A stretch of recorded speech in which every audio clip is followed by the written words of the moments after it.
before we do the trailer breakdown, let's watch the trailer. Death is like the winter chill. No door can keep it from us. And summer yet may bloom again, though ice be all upon us.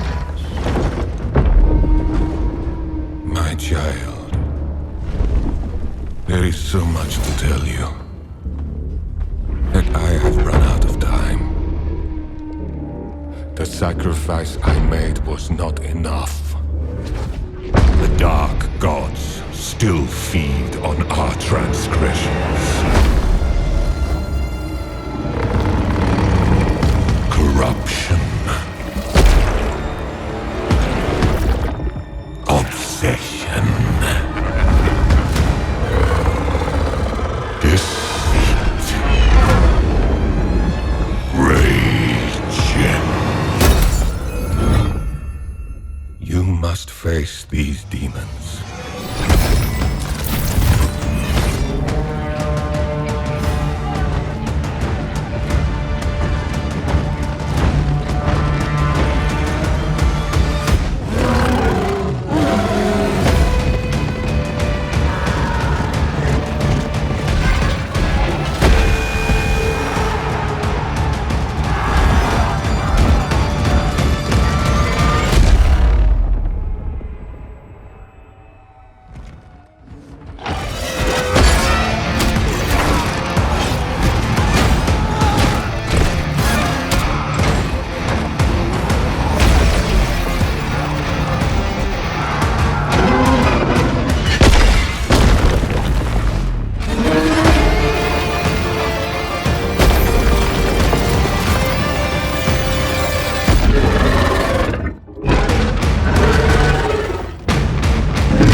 Holy shit.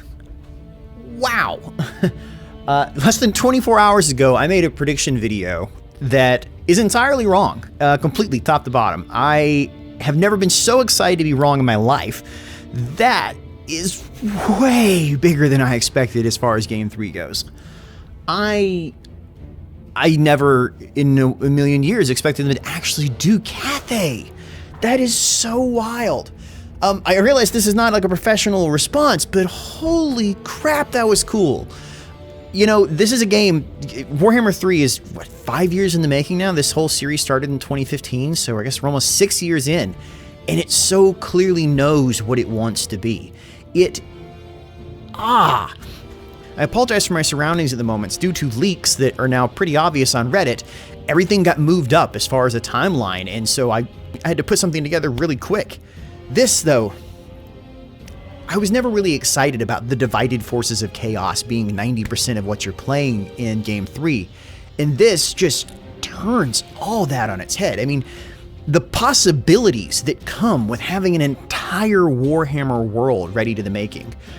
So before, the DLC was sort of limited to things like Ogre Kingdoms and, you know, Chaos Dwarves, which obviously are still going to be forthcoming pretty quickly on this release. But now, it sets it up so that years into the future, 3-4 years from now, we can still get DLCs. Nippon, End, Araby. Now we can suddenly circle back around and fill in these blanks until they ever decide to make like Warhammer the Old World or Age of Sigmar or 40k or whatever comes next. But this game can continue getting DLC packs and keep going for so much longer now because of that. I mean, it's wild, man.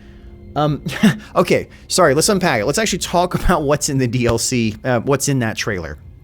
First off, we have Kislev. We know it's Kislev because they're in yurts. They're basically, Kislev is the equivalent of sort of a Russia-Ukrainian culture right there, the Rus, if you will. And the lady we're looking at is Tsarina Catherine Boka.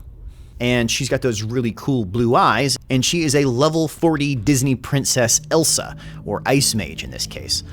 So she's reading a letter, which is ostensibly from her father, Boris the Red Duke Boka, who is most well known for having a bear that he rides on, because that's awesome. Now, obviously, in this version, though, bear cav has become a standard thing. Now, it's kind of funny because when this was first released back in the Warhammer Fantasy days, he was the only one that could do that because he was blessed by the god Ursun. Now, clearly, it's become a little more standard here because, you know, it's awesome, and rule of cool always wins. Bear cav. So excited about Bear Cavalry. I want to play Bear Cavalry so badly. We're seeing a lot of the models that the Games Workshop has already revealed for the old world showing up here. We see the Ice Guard, we see the Bear Cavalry with the tusks on the side. So clearly this DLC has been made in conjunction with Games Workshop and is serving to also drive interest into the upcoming old world games.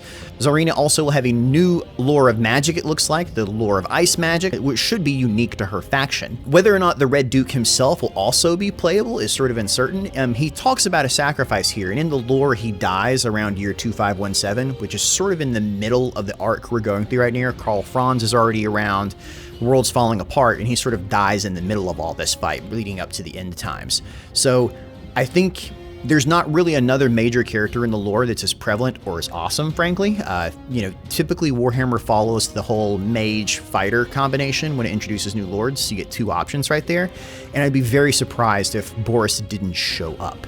Besides that, we're also getting our first look at the Daemons of Chaos. Now, initially, I suspected it was going to be Chaos Divided, and it looks like they are kind of splitting the difference between the two. Daemons are going to be a single faction. Now, I based this on the fact that, according to the official page released on Steam, and in the trailer, you have 3 icons, which represent the 3 main faction groups.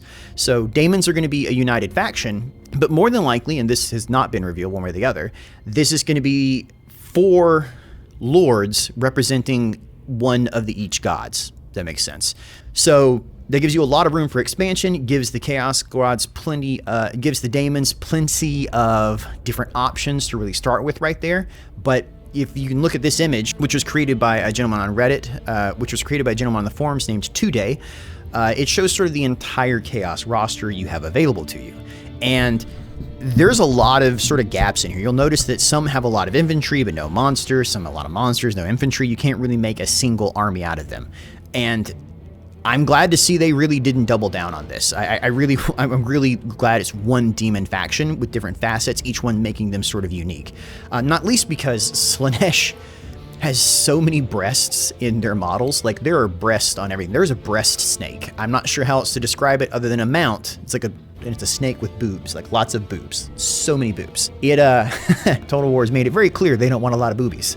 By making the Daemons one faction, it gives it multi different facets to sort of pull from right there. You have the more aggressive units in the form of Khorne, and you have some more like defensive, heavier guys in the form of Nurgle, and then you have, you know, your spellcasters and Tzeentch and Slaanesh, like fast moving stuff. I mean, there's just so many more options as far as like how to combine that together and make cool stuff. As far as the Kislev roster goes, we have our Bear Cavalry, we have our Ice Guard, we have the returning Mounted Hussars, or the Winged Lancers, named in this case. So very standard looking units, the Boyars, which will be the lords, and probably your local little peon peasant guys. You can see almost the full roster probably on display right there. I doubt they'll have many flying units, but clearly they're based around like lighter infantry and heavy aggressive cavalry that may be slow moving but hard hitting, which is pretty cool. Sort of like a souped up Bretonnia, which I am always down for based on ye old mustachin, as they say.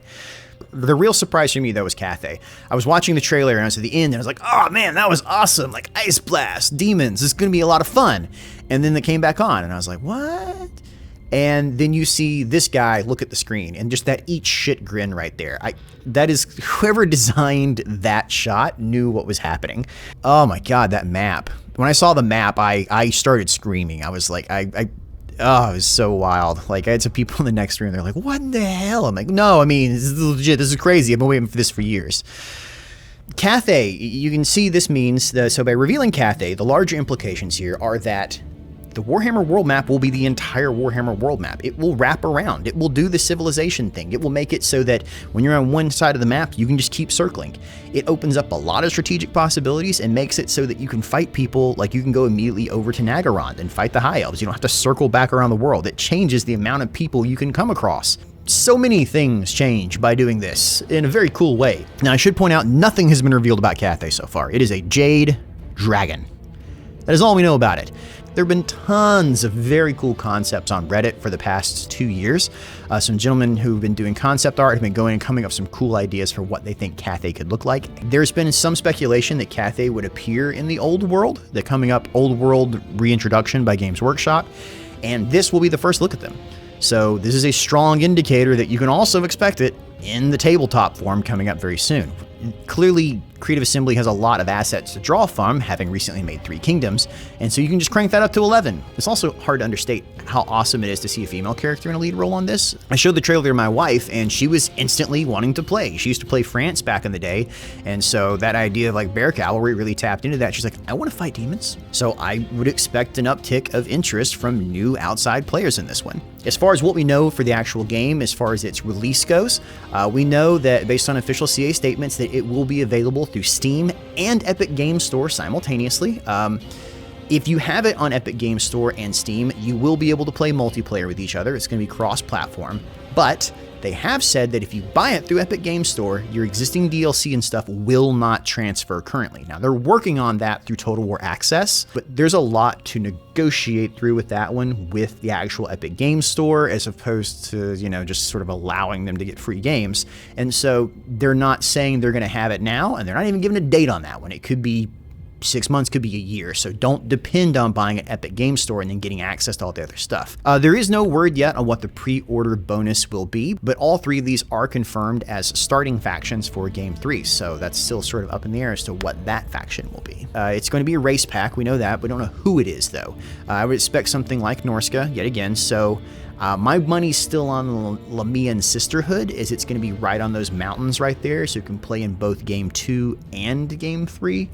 Additional questions that they answered in their FAQ is that yes, there will be a huge combined map with everything on it, but for the moment, they are only focusing on the release of Warhammer 3 in that first campaign, much like with what happened for Warhammer 2. As for official release dates, there isn't one yet. It just says coming 2021 in the trailer, so that gives us a whole 12 months to play with, basically. But as some eagle-eared and eyed viewers have pointed out, previously, Total War titles are released around sometime around September, and that would fall pretty well in line with my previous prediction video, which, by the way, so far is holding up pretty good, except for the whole, you know, me being completely wrong about the size of Warhammer 3, which I could not be happier about being wrong about that one. That's really cool.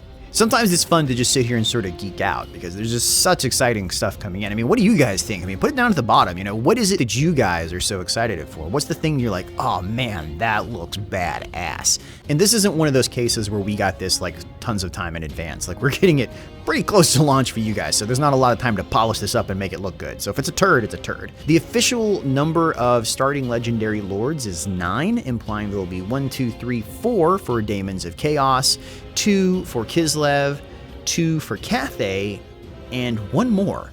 And I don't know who that would be. It's possible we'll get a 5th sort of unaffiliated Chaos Lord, something like Bellicor. I mean, it could be Nagash. That'd be weird. They've also said that though this kind of covers the reign of Karl Franz, they are not pulling from Age of Sigmar. They are not specifically pulling from End Times. So that part of my prediction at least was correct, that they're rewriting their own ending to this story. Oh man, such cool things, such cool times. So fun to be a Total War fan right now, and so fun to be sharing this stuff with you guys. So stay tuned, stay in touch. I leave your comments at the bottom. Join the Discord. We talk about this stuff on there all the time. And I look forward to uncovering all of this with you because it's some very cool stuff happening in the next couple months here. So stay tuned, stay with us, keep watching, and thanks for watching out there.